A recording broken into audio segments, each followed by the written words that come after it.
aliimba, lakini hii nyimbo imekuwa ni chanzo kikubwa cha vijana kukataa kuoa.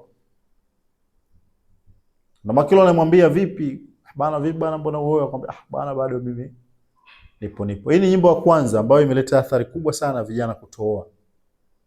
Lakini ndio kuna nyimbo nyingine kwamba mimi na enjoy, nipo single na enjoy. Hii nyimbo ukiangalia maudhui yake kwamba sasa kwa sababu niko single mimi, hakuna kinachoimbwa kikawa hakina athari. Athari ipo. Nipo single na enjoy. Wanaosikiliza hizi nyimbo wanaona kwamba mimi ili niweze kuenjoy maisha inabidi niwe single, kwa sababu nisipokuwa single nikaingia kwenye ndoa nitabanwa. Lakini nakwambia nikitaka kwenda kidimbwi mimi naenda tu. Siku hiyo nikitaka kufanya hiki nafanya tu. Nikitaka sio hivi kwa sababu niko single.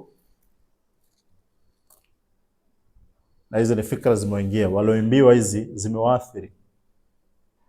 Na ndio maana leo unakuta idadi ya watu ambao hawataki kuolewa ni wengi, hasa mwanamke akishakuwa na kazi.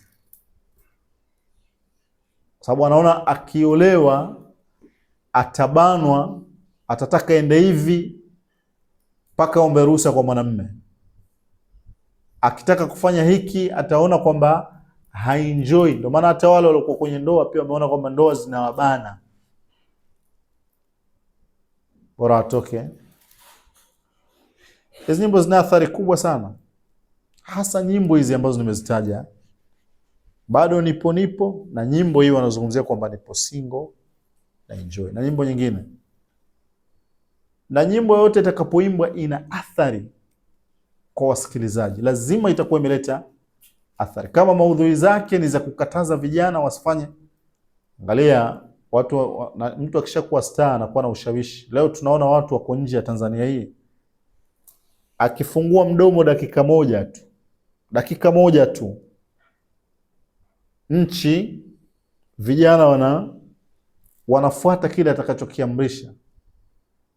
Ndio maana unaona serikali inafika sehemu leo inapambana na watu ambao wamejificha China, wamejificha Marekani, kwamba lazima hawa wakamatwe. Kwa nini? Sababu watu maarufu siku zote wana ushawishi, wanachokizungumza lazima kinaleta athari katika jamii. Tuingieni barabarani tuandamane, watu wanaandamana. Huyu kesho akija kikaa, au mtu ambaye naye ni maarufu katika jamii, akija akionyesha jamii, akaimba wimbo mzuri ukapendwa, na ikawa umebeba maudhui ya kuonyesha kwamba kuingia kwenye ndoa ni kubanwa, lakini kubaki nje ya ndoa ndio kuwa huru, unafikiri watu wangapi wataathirika na hii? Imepoteza watu wengi sana.